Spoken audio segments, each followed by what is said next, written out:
You're checking out the Investor Shed podcast with Nick Beveridge and Jeremy Kitchen. They're on the path to financial freedom and they're taking their community with them.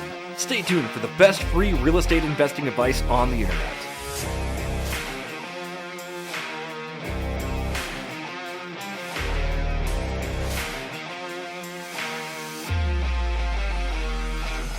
Welcome to the Investor Shed podcast. My name is Nick Beveridge. Nick spitting my coffee everywhere, Beveridge. We're here with my co-host, Jeremy Kitchen. How are you today? Oh, Nick, I'm doing so good. How are you doing today? Good. I just got a little bit of coffee on my shirt and chin, but I'm just going to go with it. All right, I love it. Today we have Tyson Siddoway, newer real estate agent, just completed his very first fix and flip. He's going to tell us all about what it was like in the year of 2022 as the market crashed, flipping his first house and how it ended. Yep. Pretty good for the rookies, right? What do you think, Jeremy? Absolutely. I definitely learned a lot. I know I've only done a handful of deals, and anyone who's doing their first or second or even third deal, I tend to learn a lot from them and try not to make the same mistakes they do. That's right. All right. I'm excited. Everybody grab your nachos. Let's get to it. Welcome to the Investor Shed podcast. Tyson and Jeremy. Tyson, how you doing today? Doing well. How are you, Nick? Awesome. Thank you. Good. Jeremy, how you doing? I'm doing so great. Tyson, thanks so much for being here. We appreciate it, man. So Tyson, basically, he's been around in the area for a little bit, but we're going to have him kind of talk about himself, and we'll get going into his deal after that. But go ahead and introduce yourself and tell us what you're about. Yeah, my name's Tyson Siddoway. I'm 23 years old. I moved up here to the North Idaho area October 2020, right in the middle of COVID. But, I just needed a change in my life. I loved North Idaho, and I moved up here on a whim. I had like $1,000 in my bank account, and here I am. Where'd you come from? Idaho Falls, Idaho. So I'm from Southeast Idaho originally. It's about 3 hours from Salt Lake City, Utah. So down there. But I moved up here. I had just got my real estate license to be a realtor. I didn't want to start down in Idaho Falls. I wanted to start up here. So I waited. I moved up here and I worked part-time at Home Depot and sold real estate in the meantime. And February 2021, I quit the Home Depot and was all in on real estate. So it's a little bit about me. And then I was on a team to start in real estate, and I left the team and, wanted to do my own thing, spread my wings, and it's been awesome ever since. So it's the best decision I ever made. Awesome. So what made you think real estate to begin with, and what made you think you should go get your real estate license? I had a friend up here, a family friend who had sold some property to my father. I met him through a wedding. He was also a pastor, and he just kind of told me a little bit about real estate. And I had gone to college, didn't know what I wanted to do. I dropped out of college actually, and I had like a semester or two under my belt, and just wasn't interested in it. Didn't know what I wanted to do, and I met this gentleman, and he told me about real estate and how he wished he had gone in right after high school. And, I was right out of high school. And so I was like, you know what, why not spend the money on the classes, and jumped right in. So didn't know that much about it. And here I am. So. Awesome. That is a perfect time that sounds a lot like similar to my story. Like when I think I was 23 or so when I got my real estate license, and I just moved down to Florida with less than $1,000. That's pretty cool. But inflation, I know it's been a few years. I had $1,000 on you at the time. Yeah. But that's awesome. So tell me about what was it like your first year selling real estate? Well, my first year was obviously crazy. COVID was happening, and a lot of people were moving out of California, Washington, all over the United States. So it was a really good time to jump in. A lot of people were scared. I talked to a lot of friends and family about it who were interested in real estate, but they were just scared. But this market was really good. Things were selling, and all it took was, really just picking up the phone and calling people. I didn't know anybody up here at the time, so I didn't really have a choice but to pick up the phone and call people. And that's what I did, and that's kind of what, made me successful, is calling people and just getting out of my comfort zone. That's good stuff. So Tyson, you just recently had your first flip, right? So you were an agent and now you're turning into the investor type. Can you tell us a lot about your whole deal? Like, tell us everything, because as a first time deal, a lot of our listeners are going to be interested in like how you did it, how you funded it, how you rehabbed it, everything. So lay it all out for us. Absolutely. So I started getting interested in flipping because I kind of saw the writing on the wall with the market this year, early 2022. What goes up must come down, right? And so I wanted to diversify a little bit and into the investing game. I guess you could say that's one of my end goals is to have rentals and so forth. But I started with a flip.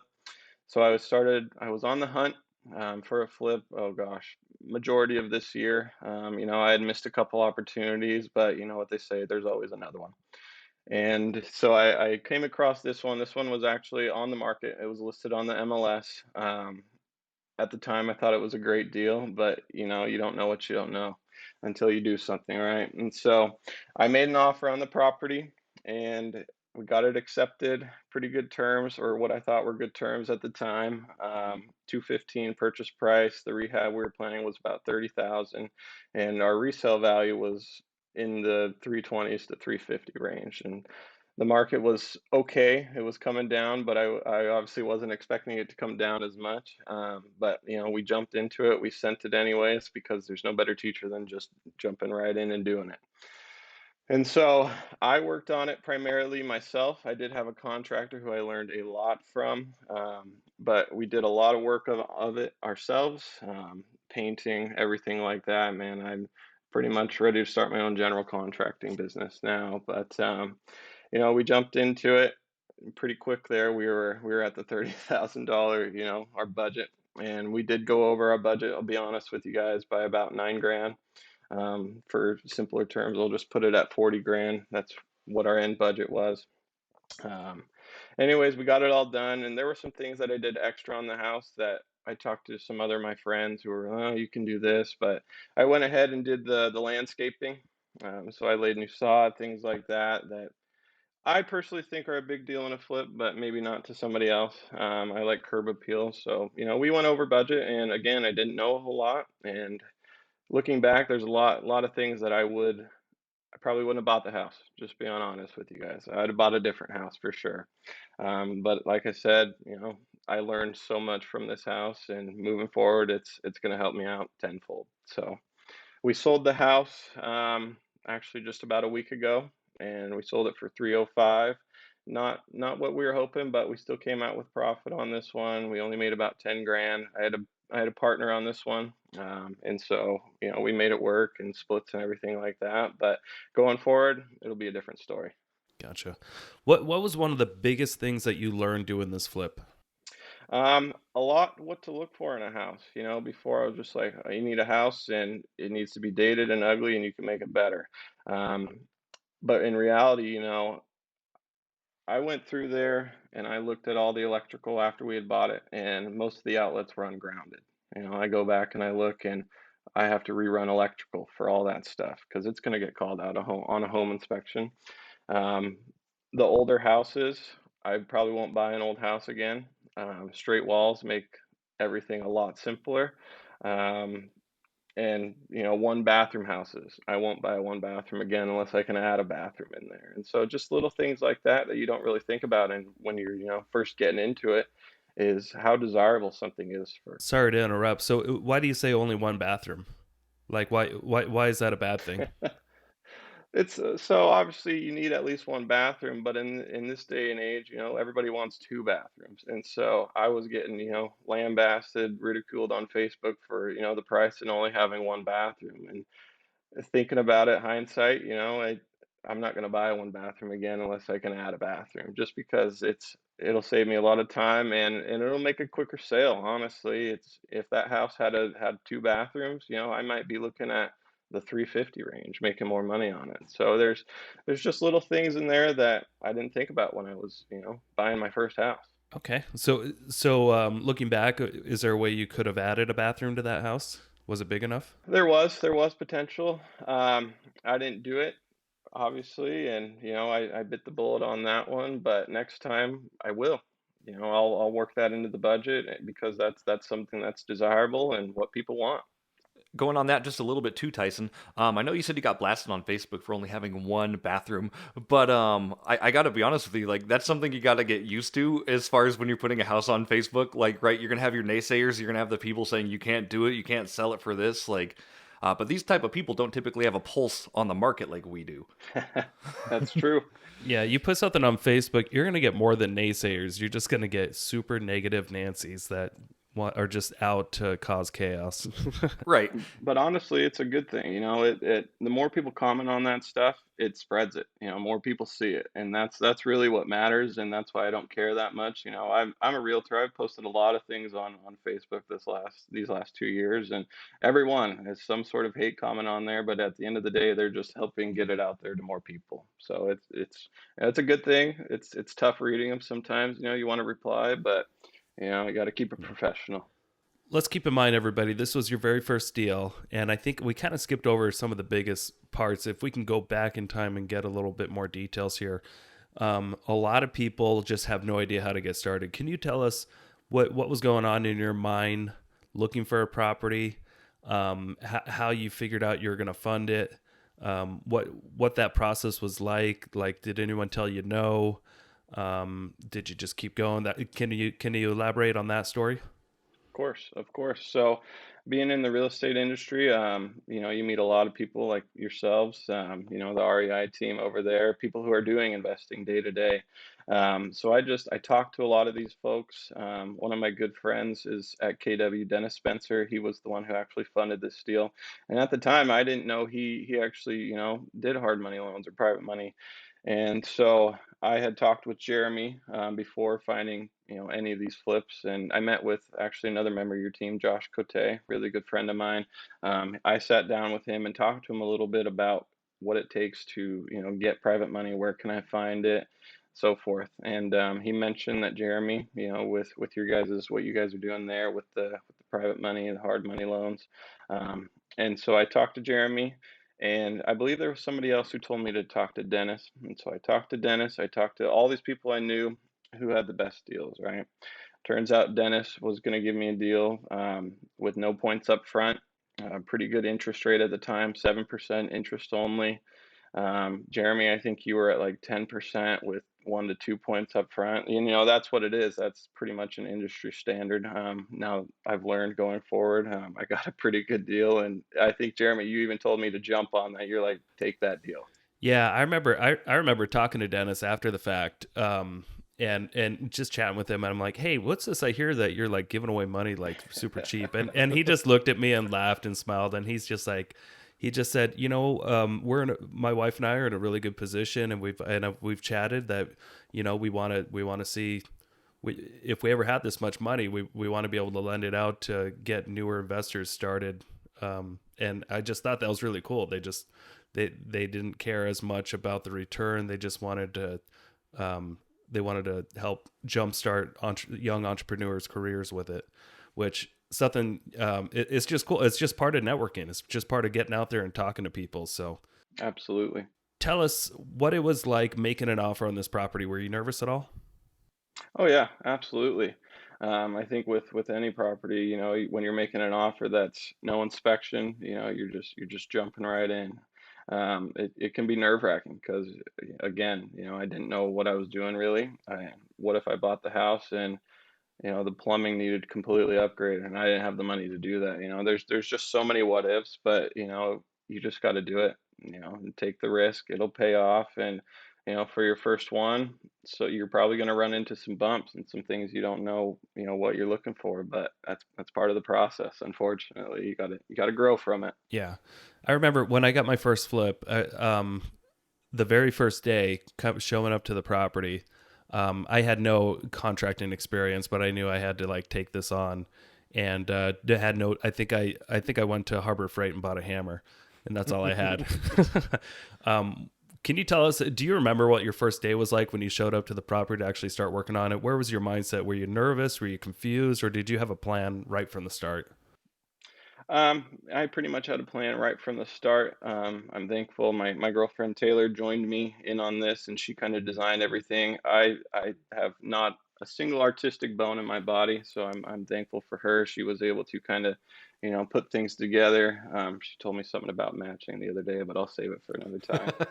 But yeah, I got there the first day and just went to work, started demoing, ripping up carpets, things like that. It was honestly a pretty easy demo. Um, there wasn't any like hardwood flooring or anything. It was pretty much just carpet and some of that I think was linoleum, so it was pretty easy and it was fun. The demo part of it is fun. As you get going and things aren't getting coming together as quickly as you want, that's when it starts to get a little bit more nerve-wracking, but it takes time, unfortunately. During the construction process, what was like the most um, what was the biggest thing that you couldn't really anticipate you having to do repairs on, or because you mentioned you went a little over 9 grand over, and you probably went over on your time. Was there anything that you just were like, oh shoot, I totally forgot about this, or did something pop up that was unexpected? Painting the exterior of the house, that was a big one, and I knew it was going to be expensive if I hired it out, so I did it myself. Honestly, it was one of the last nice days of the year, but I had gone throughout, the flip, thinking that we were going to be good on the paint outside, but everybody I talked to that came by was just like, "Man, you need to paint this thing. You need to paint this thing," and that was just something that I knew if I was going to hire that out, I was definitely going over the budget. But I actually ended up being able to do it myself. Just rented a paint sprayer down the road, and I did it for the cost of the paint and the paint sprayer rental for a day. But that was a big thing, and there were some sleepless nights about it, just because I didn't know how to paint a house. On the outside I could roll, but that would have taken me weeks. Um, Another thing I'll add on that again was the electrical. That was a big thing. Luckily, this house had a basement, so I didn't have to tear out any walls. I could just go right in the basement and run the lines up myself. And so I learned how to do electrical and things like that. But I bought a little outlet tester now. So when I'm going to a flip, I'm checking the outlets and making sure that they're grounded properly next time. So just little things like that, but overall I'd say there weren't any hiccups or unexpected things, just those two. So Yeah, that little ground outlet testers. What is it? $2.99 at Harbor Freight is one of the best investments for inspections. absolutely, absolutely. Did you ever get shocked doing your own electrical? Oh yeah.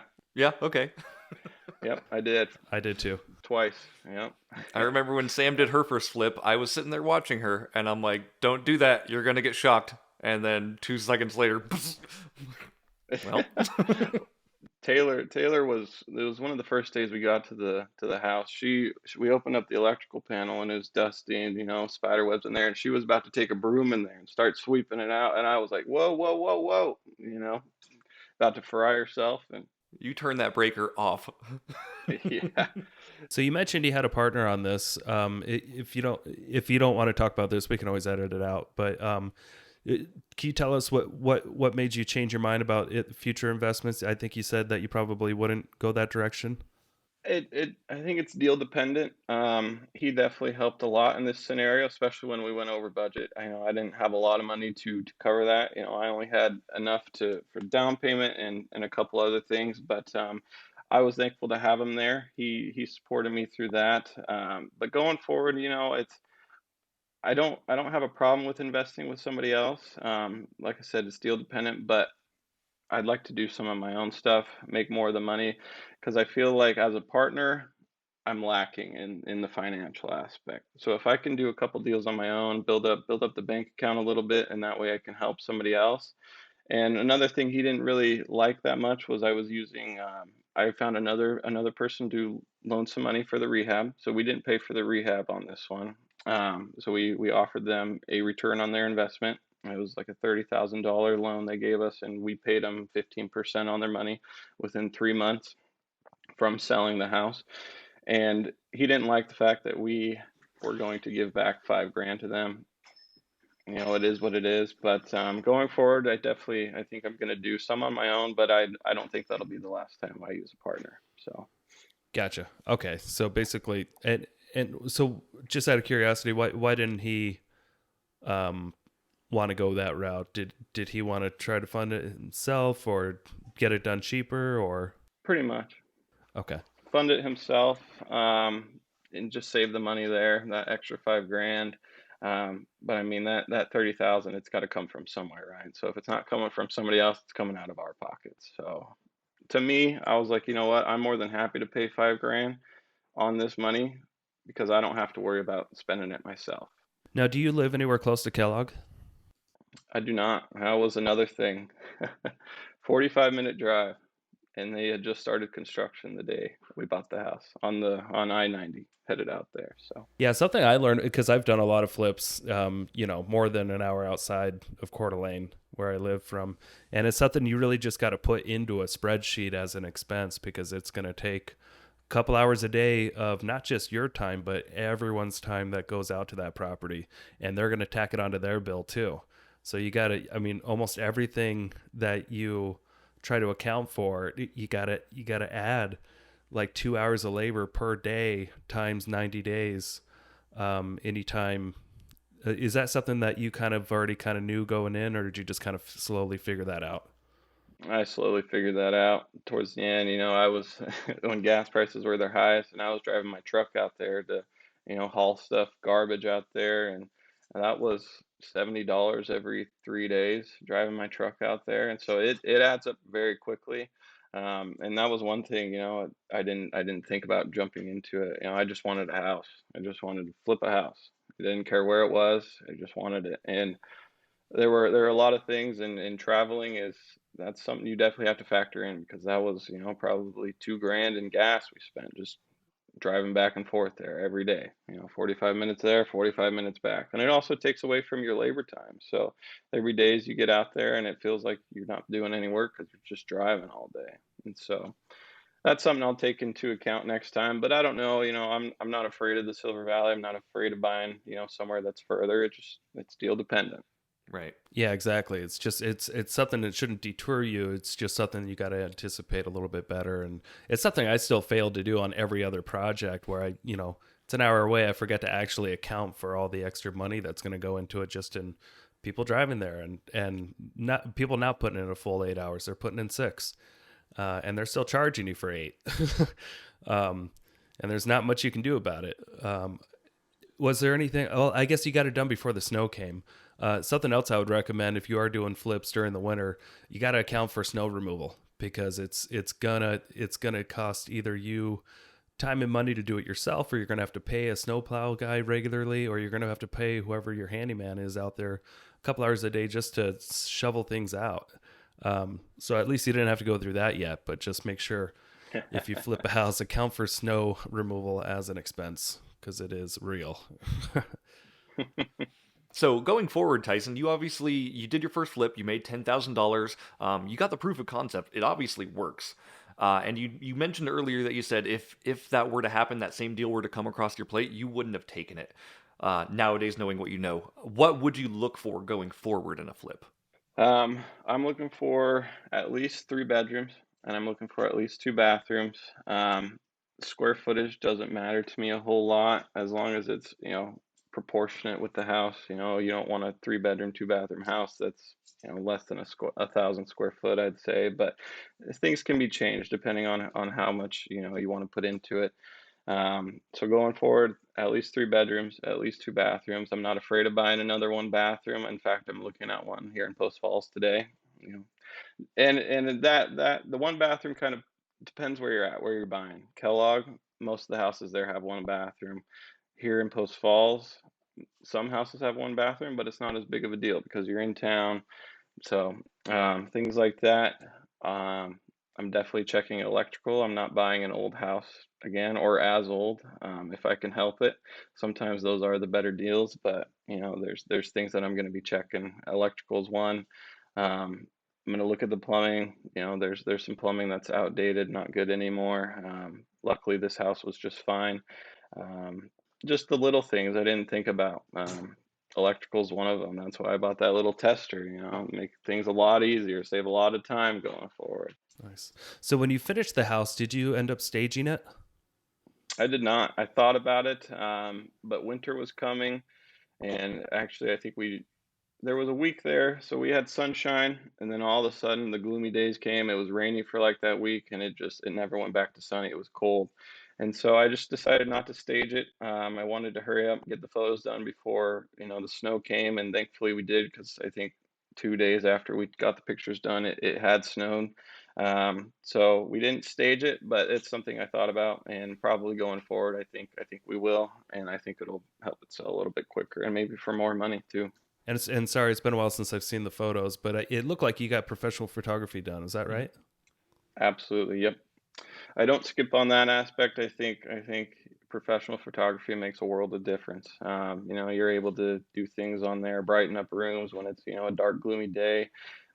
Just little things like that. I think it makes a world of difference for sure. Don't just think about it. I mean, it does. It's absolutely necessary. Like 98% of the people that are going to go click on the showing option on your house, they've seen the photos. You want to show it in its best light. You want to the photos are supposed to generate showings, and nobody should ever skip out on that. So, tell us, how long was it on the market before you got an offer?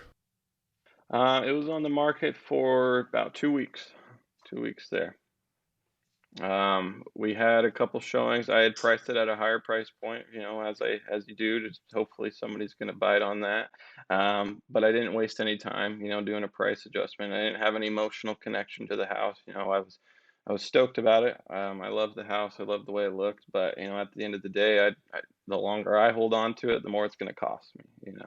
So the quicker I can get it sold, the better. And so we did a price adjustment pretty quick there, and that generated quite a bit of interest, and it actually brought in an offer over asking, so I couldn't complain. Yeah, you can never price a property too low.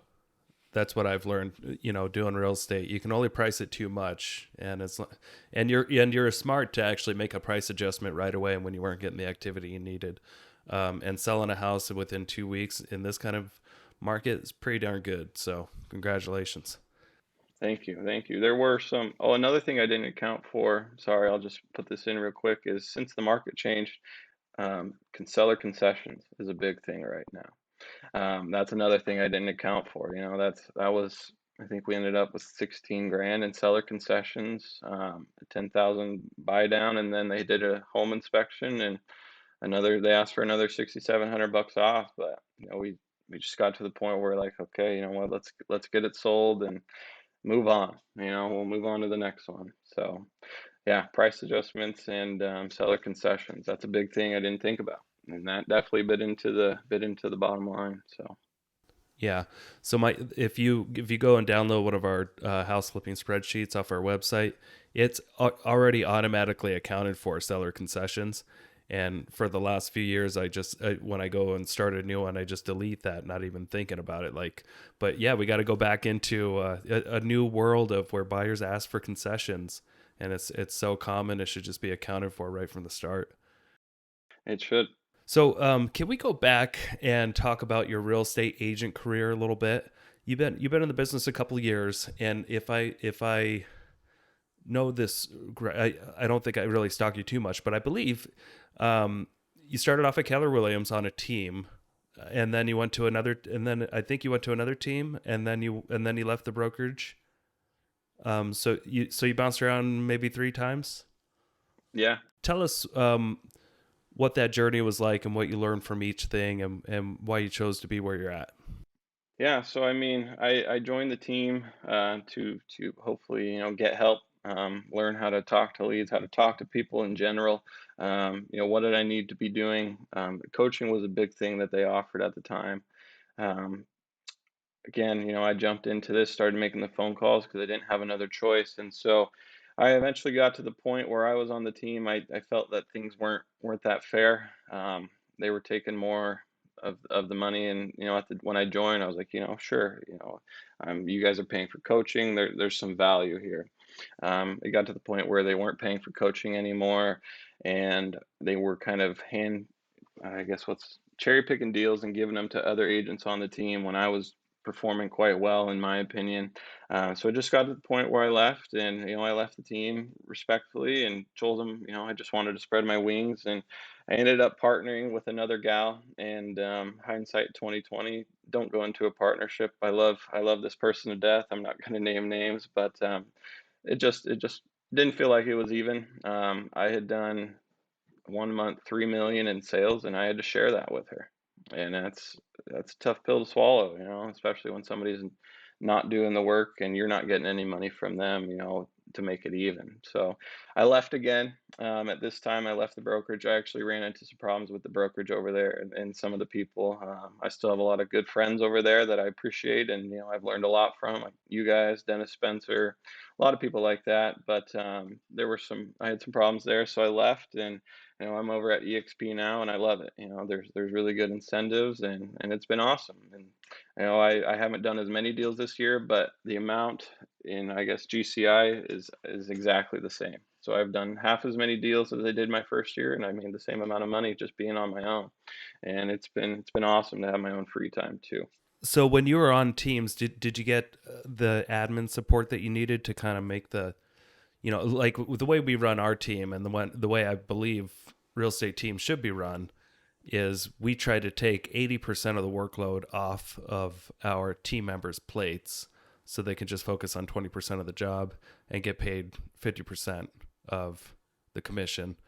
But then again, I know not every team's created equal, but do you feel like you were getting proper admin support to where you can literally do 20% of the job? Because like right now you're on your own with no admin, right? Or do you have an admin?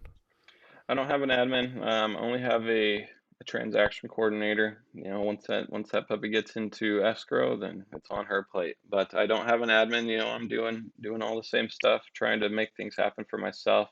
But at the time when I was on the teams, they didn't have admins either. It was us calling people, us making appointments, us doing all the work to get something into escrow. And so I've never had the luxury of having someone, there to support me like that, where I can only focus on the 20%. But in the future, it would be nice.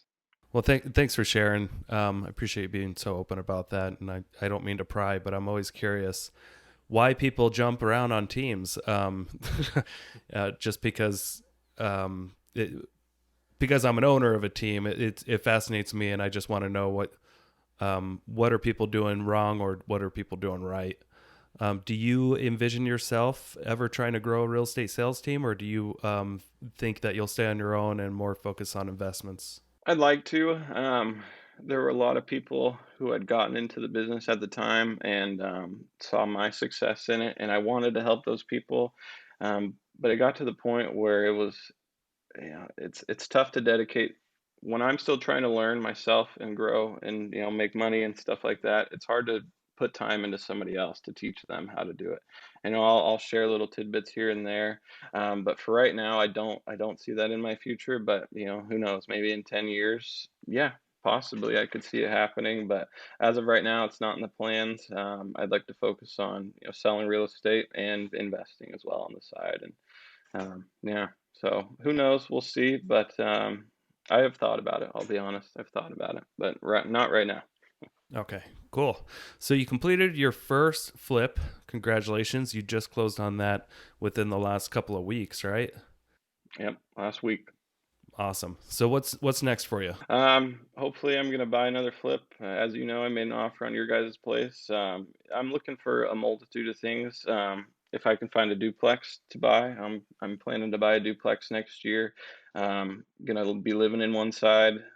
Right now, it seems that you can't. It's hard to make things cash flow with a duplex if you're not renting out both sides. But I look at it as if I can lower my payment, like what I'm paying in rent right now, then it's worth it. Gotcha. So you're looking for something to house hack. Yes, yes, or a flip. If I can find a flip, for a good deal, I'll jump on it because I still got a year here on my lease. So, but if I find a good deal on like a house hack or a duplex situation, then I will buy out my lease and I'll move in there because it'll save me the money going forward. Awesome. So we actually have Craig Curlop, the godfather of the house hacking book, the Bigger Pockets guy. He's going to be speaking at our live event next month in Sandpoint. So if you're interested, come check that out. And then he'll also be speaking in March at our Coeur d'Alene event. And then we'll have him on this podcast in just a couple of weeks. So I would, if you haven't yet, I would recommend check out that book on house hacking or listen to some of his stuff. He's pretty darn good at it.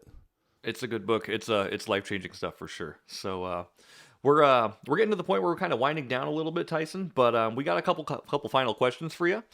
So this is what we call the $30 million question. So if you had $30 million in your bank account, what would be the first thing you spend it on?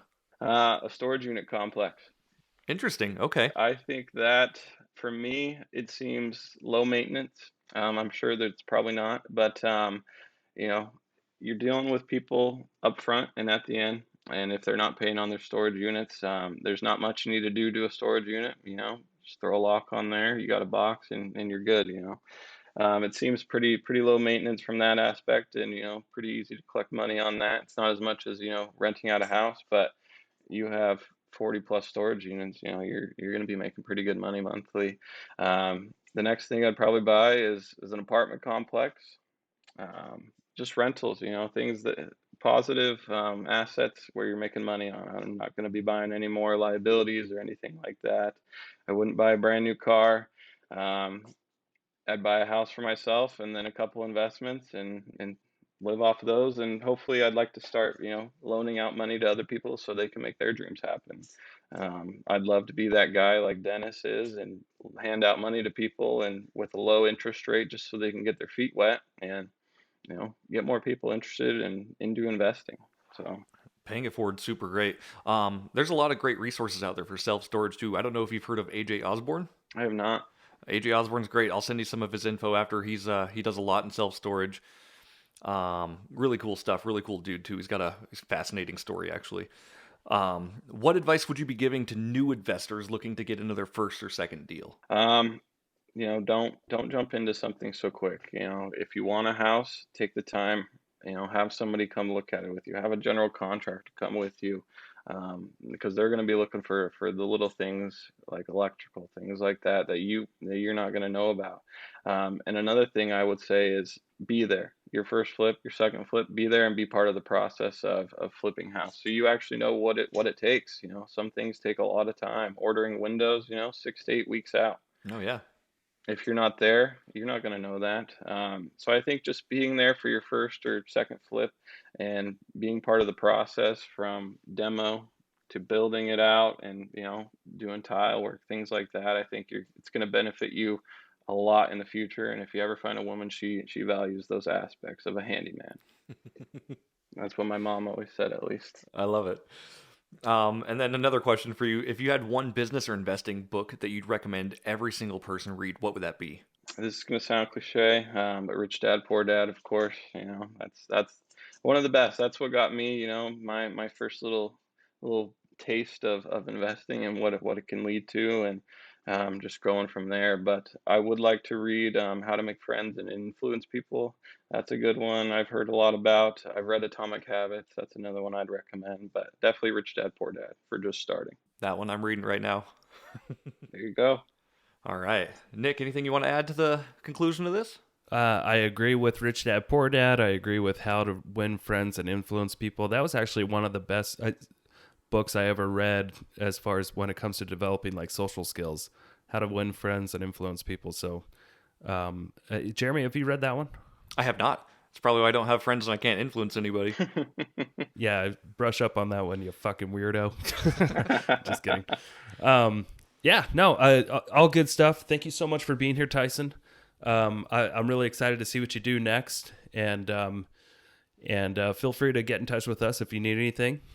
Resource wise, we're all in the same business, even though we're at another brokerage. It's no big deal. We're all friends. We can all play in whatever sandbox we want. So, well, thanks again for having me, guys. It's good. oh, if people want to get in touch with you, how should they do that? You guys can email me at northidahotyson, tyson at gmail.com.